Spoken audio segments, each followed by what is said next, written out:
Hello అండి. Hello అండి. నిన్న మోనికా మనోజ్ల పెళ్లి అంగరంగ వైభవంగా జరిగింది అని చెప్పలేం కానీ బాగా జరిగింది, రైట్? పెళ్లి ముచ్చట్లేంటి అంటే అంగరంగ వైభవంగానే జరిగింది, కాకపోతే బాగానే జరిగింది. అంటే ఎందుకు అలా అనాల్సి వస్తుందంటే వీళ్ళకి అంటే ఇద్దరు మంచి బాగా సౌండ్ ఫుల్ బాగా మంచి రిచ్ క్యాండిడేట్సే. ఆ పెళ్ళిని చాలా రకాలుగా అందంగా చేయొచ్చు, ఇంట్లో చేసుకోవాల్సిన అవసరం లేదు కదా. కనీసం గుడిలో చేస్తేనేమో ఏదో అంటారు, చివరి గుడిలోకి పెళ్లి చేయించారు ఏంటి అని. ఇంట్లో చేయించుకుంటే ఇది ఇంకో రకం, గుడ్ల కంటే దారుణం. మళ్ళీ ఇంట్లోనే చేయించారు పెళ్ళి, కనీసం గుడికి గుడి రాలేదు అంటారు. ఈ రకంగా తయారైపోయింది. అది ఏంటో మరి అంత విశాలమైన ఇల్లు అంటే పెళ్ళి వాళ్ళని అకామిడేట్ చేసేంత విశాలమైన ఇల్లు అయితే కాదు. అంటే ఆ రేంజ్ గెస్ట్లని అందరూ చాలామంది వచ్చారు, మంచి మంచి మహామహా గెస్ట్లు వచ్చారు, చూసాము. అందరూ వస్తున్నారు. అలాగే ఇప్పుడు సునీత గారు వచ్చారు, వెన్నెల కిషోర్ గారు వచ్చారు, అబ్బాయి తేజ సజ్జా కూడా వచ్చారు, ఇంకా చాలామంది శివబాలాజీ అలా అలా కనబడుతూ అదే లైన్లో. అలాగే మోహన్ బాబు గారు వచ్చారు, అలాగే విష్ణు గారు వచ్చారు, అలా అలా అలా ఆర్టిస్టులు అందరూ వచ్చారు. అంతే సంగతి, అది జరిగింది. ఒక గెస్టులుగా వచ్చినట్లుగానే. ఓహో, ఇప్పుడు దీంట్లో వీళ్ళకి ఇంపార్టెన్స్ ఇవ్వాలి కదా, మర్చిపోయా. యాక్చువల్గా జరిగింది ఏంటంటే ఇప్పుడు వీళ్ళందరూ ఎలా అయితే వచ్చారో వీళ్ళు కూడా అలాగే వచ్చి వెళ్ళారు, పెద్ద విషయం ఏం లేదు అక్కడ. సో ఇక్కడ మనం ఇంకొంచెం ఫోకస్ చేసే ఈయన ఫాదర్ కదా, ఈయన బ్రదర్ కదా అన్నట్లుగా చూసుకోవాలి. ఆ రకంగా విష్ణు ఏమో ఒక ర్యాంప్ వాక్ వచ్చినట్టు వాళ్ళ వైఫ్ని ఇలా పట్టుకొని అలాగే నడుచుకుంటూ వచ్చి నడుచుకుంటూ వెళ్ళారనమాట. ఇదే జరిగింది. అంటే మరీ నేను రాకపోతే బాగోదు అన్నట్టు. మోహన్ బాబు గారు ఫస్ట్ దిగాలా వద్దా అని చెప్పి కార్ దగ్గర ఒక హంగామా, ఎందుకులే ఇక్కడి దాకా వచ్చాక దిగేద్దాం తప్పే ఉందని చెప్పి దిగాడు. దిగిన తర్వాత ఇక్కడ ఒక సీన్ జరిగింది. ఏది మనకి పెద్దరాయుడు గుర్తొస్తుంది. పెద్దరాయుడులో సౌందర్య మామూలుగా అదేంటి శ్రీమంతం అప్పుడు ఊహించుకుంటుంటే ఆయన వచ్చి ఆశీర్వదిస్తే వెంటనే ఏడ్చేస్తుంది. సేమ్ ఇక్కడ అదే జరిగింది. మోహన్ బాబు నిజంగానే వచ్చి ఆశీర్వదిస్తే మౌనిక రెడ్డి ఆయన పట్టుకొని చాలాసేపు ఏడ్చేసింది. అయ్యో మీరు వచ్చారా, మీరు రాననుకున్నాను, ఇలా జరుగుద్దని నేను అసలు అనుకోలేదు, ఊహించలేదు అనేలాగా ఏడ్చేసింది. ఇవన్నీ కొంచెం బాగానే వచ్చాడు, ఆశీర్వదించారు, వెళ్ళారు. కాకపోతే ఇక్కడ ఇంకోటి ఏంటంటే వచ్చిన గెస్ట్లు అందరూ చక్కగా ఫోటోలు దిగి వెళ్ళారు, వీళ్ళు ఆ ఫోటోలు కూడా దిగలే. ఇంకా గ్రూప్ ఫోటో అంటే ఫ్యామిలీ కంటే ఒకటి ఉంటుంది, అది మెయిన్. ఆ గ్రూప్ ఫోటో విషయానికి వస్తే ఆ అమ్మాయి తరఫున వాళ్ళ అక్క వచ్చింది, ఇలా పట్టుకొని వాళ్ళ అక్కతో ఫోటో దిగింది. ఆ అబ్బాయి వచ్చాడు, విఖ్యాత్ రెడ్డి, ఆయన కూడా వెనకాల ఉండే హైట్గా. వాళ్ళ ఫ్యామిలీ మెంబర్స్ అందరు ఉన్నారు, మంచిగా ఫోటోలు దిగారు. వీళ్ళది ఏం లేదంటే వీళ్ళకి ఎంత తెలివిగా వచ్చారో తెలుసా, అందరు కలిసి వస్తే గ్రూప్ ఫోటో ఎక్కడ ఇవ్వాల్సి వస్తుందో అని చెప్పేసి ఒక్కొక్క టైంకి ఎవరికి వాళ్ళు అలా వచ్చి వెళ్ళిపోయారు. ఏదేమైనప్పటికీ ఏదో అలా జరిగింది. బట్ అంటే ఇదే వచ్చామా రాలేదా అన్నట్లుగా అంటున్నట్టుగా జస్ట్ ఆ రకంగా సాగింది వ్యవహారం. అయితే ఎవరికి పెద్దగా సాటిస్ఫాక్షన్ లేదు, బట్ అయినప్పటికీ ఇట్స్ ఓకే, ఏదో సాధించాడు కదా అని. వీళ్ళు 6 నెలల నుంచి కలిసి ఉంటున్నారంటగా, ఆల్రెడీ నిశ్చితార్థం కూడా జరిగింది ఒక టెంపుల్లో ఎక్కడో. అది అయిన తర్వాత 6 నెలల నుంచి కలిసి ఉంటున్నారు.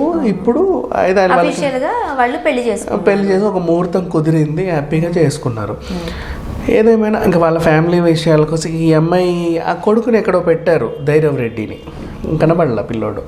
బేసిక్గా ఇట్లాంటి డ్రామాస్లో ఏముంటుందంటే తల్లి పెళ్ళి, కొత్త డాడీ అని చెప్పి ఆ పిల్లోడు కూడా ఉండాలి, లేడు. అంటే ఆ పిల్లోడు ఉంటే మళ్ళీ ఎక్కడ మోహన్ బాబు గారు రారో అని చెప్పేసి ఏ మూలకో పెట్టారో, లేకపోతే అసలు అక్కడ తీసుకురాలేదో తెలీదు.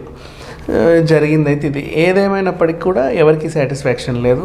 ఆ పిల్ల కూడా ఇంకా పర్లేదులే, వచ్చినందుకు ఏదో ఉన్నట్టుంది. మంచు మనోజ్ మమ్మీ గురించి చెప్పుకోవాలి. అటు ఆయన గురించి బాధపడుతూ ఇటు ఈయన గురించి బాధపడుతూ, ఆవిడది ఒకటి ఎట్టకేలకు లక్ష్మి చేసిన పనికైతే అందరూ మెచ్చుకున్నారు. తల్లి స్థానంలో ఉండి చేసినందుకు అందరూ హ్యాపీ ఫీల్ అవుతారు. ఇంత చేసిన అక్క ఒక గ్రూప్ ఫోటో ఇప్పియొచ్చు కదా, దానికి నాకు మెమరీగా ఉండేది అని కొంచెం ఫీల్ అయ్యారు అందరూ. ఓకే. అండ్ మోహన్ బాబు గారు కూడా ఎప్పుడైతే మోనిక పట్టేసుకుందో అప్పుడు ఎమోషనల్ అయ్యారు ఆయన కూడా. బట్ ఉన్నదేమో మధ్యలో, అంటే ఎక్కడో చోట ఉంటుంది ప్రేమ. లేదు, వాళ్ళ డాడీ నాకు మంచి ఫ్రెండ్ అప్పట్లో, మంచి వీళ్ళంతా ఫ్రెండ్సే, ఫ్యామిలీ వీళ్ళంతా.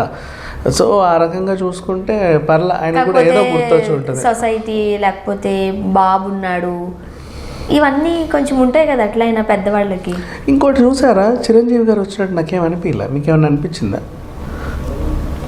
నాకైతే అనిపించలేదు, ఆయన రాలా. కాకపోతే ఎందుకు చిరంజీవి గారి నుంచి మాట్లాడుకోవాలంటే ఇక్కడ ట్విస్ట్ ఉంది.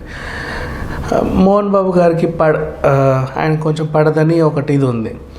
కాకపోతే మౌనిక రెడ్డి వాళ్ళకి చిరంజీవి గారు మంచి క్లోజు. ఎలా అంటే వాళ్ళ మమ్మీ వాళ్ళు ప్రజారాజ్యంలో పోటీ చేసి గెలిచారు తెలుసా. ప్రజారాజ్యంలో చిరంజీవి తాత గెలిచింది వాళ్ళే. ఒక పేరున్న చెప్పుకోవాలంటే చిరంజీవి వల్ల ఏం కాదు, వాళ్ళ నియోజకం వాళ్ళకున్న పట్టు ద్వారా అట్లా చిరంజీవి పెట్టిన వాళ్ళ ఎప్పటి నుంచో ఉన్న సొంత పార్టీలు వదిలేసి చిరంజీవి కోసం వచ్చారంటే ఎంత ఇది ఉంటుంది ఉంది. వాళ్ళకి ఇప్పటికీ మంచి అనుబంధమే. బట్ ఏంటో ఆయన రాలా ఆ పిల్లకి. సరే ఏదేమైనప్పటికీ సో మనోజ్కి ఇండస్ట్రీలో కొంచెం మంచి పరిచయాలు ఉన్నాయి కాబట్టి దాంతో పాటు వచ్చిన ఫ్రెండ్సే వీళ్ళంతా. అంతే తప్ప పెద్దరికంగా మనకి ఎవరు కనిపించలేదు. బట్ కీలకమైన వ్యక్తులు అంటూ ఎవరు కనపడలే అంటే దానికి ఒక రీజన్ ఉంది. నువ్వు పెద్ద ఫంక్షన్ హాల్ పిలిస్తే మీరు కెమెరా అక్కడ పెడితే నేను అక్కడ ఉన్నాను బాబు కనబడలేదు అన్నట్టు చెప్పుకుంటే అవును అనుకోవచ్చు. చేసిందే ఇంట్లో, అది ఫిలిం నగర్ దగ్గర, పైగా రోడ్డు మీదే ఇల్లు, ఆ టర్నింగ్ దగ్గర. ఇవాళ రేపు ఏం పెట్టారంటే ఆ రోడ్డు అంతా కూడా మనము చెక్ పోస్ట్ దాటి కొంచెం ముందుకు వచ్చిన తర్వాత యూటర్న్ ఇంకెక్కడ తీసుకోలేవు. మొత్తం ఫిలిం నగర్ దగ్గరికి వెళ్ళి వీళ్ళ ఇంటి ముందే యూటర్న్ తీసుకోవాలి. వీళ్ళ ఇంటి ముందే యూటర్న్ తీసుకొని మళ్ళీ మనం అక్కడికి వెళ్ళిపోవాలి, ఎటు పడితే అటు వెళ్ళాలి. అక్కడ పెట్టారు ఆ యూటర్న్ అనేది. సో ఆ రకంగా చూసుకుంటే వీళ్ళేమి ఇక్కడ పెళ్లి పెట్టుకున్నారు. పార్కింగ్ కూడా బీభత్సమైన ప్రాబ్లం అది. పెద్ద రోడ్డు, ఇప్పుడు ఆ రోడ్డు అంతా విశాలమైంది. అందరు అటు మణికొండకి వెళ్ళే వాళ్ళంతా పీక్ టైము. అండ్ మళ్ళీ ఫ్రైడే ఈవినింగ్ అంటే వీకెండ్ అందరికి కదా, అప్పటి నుంచే వీకెండ్ స్టార్ట్. ఈవినింగ్ నుంచి సాటర్డే సండే వీకెండ్ టైం నుంచి స్టార్ట్ అనమాట. అట్లా కొంతమంది ఇనార్బిట్ మాల్కి వెళ్ళే వాళ్ళు ఆ రూట్లో అట్లా కూడా వెళ్తారు. ఇంకా ఇట్లా ఏ రకంగా చూసుకున్నా సరే అది ఇన్కన్వీనియంటే. సో అట్లా ఆలోచించి కూడా చాలామంది రాలా ఆ యూటర్న్లు గీటర్న్లు చేసుకోవడానికి కూడా. అప్పటికి పాపం బాగానే మేనేజ్ చేశారు. అంటే బయటికి వాళ్ళు రాగానే వాళ్ళు వస్తున్నారు అని ముందే వీళ్ళు వస్తున్నారు అంటే వెంటనే వాళ్ళ కార్ రెడీ, వీళ్ళు వస్తున్నారు వెంటనే వాళ్ళ కార్ రెడీ. అలా మేనేజ్మెంట్ బాగా చేశారు. నేను ఆ విషయంలో బాగా మెచ్చుకోవాలి. ఎందుకంటే లక్ష్మి ఆర్గనైజేషన్ మాత్రం ఎక్సలెంట్. అంటే వదిలేలా, నా ఫంక్షన్ కదా రోడ్డు మీద పోలీసులు ఉన్నారుగా చూసుకుంటారులే, ఎవరి కర్మ వాళ్ళది అని అసలు ఇంచలా బౌన్సర్లా ఎంతమందిని పెట్టి ఆ టైం మేనేజ్మెంట్ కూడా. వీళ్ళు వచ్చారు, వీళ్ళు ఈ టైంకి రిటర్న్ అవుతున్నారు, మళ్ళీ వాళ్ళ కార్ అక్కడ ఉండాలి. వాళ్ళకి వాళ్ళ అసిస్టెంట్కో వాళ్ళ డ్రైవర్కో ఇంకెవరికో కోఆర్డినేషన్. ఈ ఆర్గనైజేషన్ అంతా చాలా బాగా చేసింది. పెళ్లి బాగా చేసింది. అంటే పెళ్లి బాగా చేయడం పక్కన పెడితే ఆర్గనైజేషన్ కూడా ఇంక చాలా ఇంపార్టెంట్. అంత బాగా చేసింది. ఒక ఈవెంట్ మేనేజర్ కూడా అంత బాగా చేయలేరు. మేబీ తాప్సీ దగ్గర నేర్చుకుందేమో, లేదా తాప్సీ ఈవెంట్ దగ్గర నేర్చుకుందో తెలియదు. తాప్సీ ఈవెంట్ మేనేజ్మెంట్ కంపెనీ పెట్టింది, అప్పుడు వీళ్ళు క్లోజ్ కదా. సరే ఏదేమైనప్పటికీ ఆర్గనైజేషన్ ఎక్సలెంట్. ఈ విషయంలో అయితే హ్యాట్స్ ఆఫ్ మంచు లక్ష్మి. ఏది ఏమైనా వాళ్ళిద్దరూ మంచిగా హ్యాపీగా ఉండాలని మనస్ఫూర్తిగా కోరుకుందాం. Thank you so much.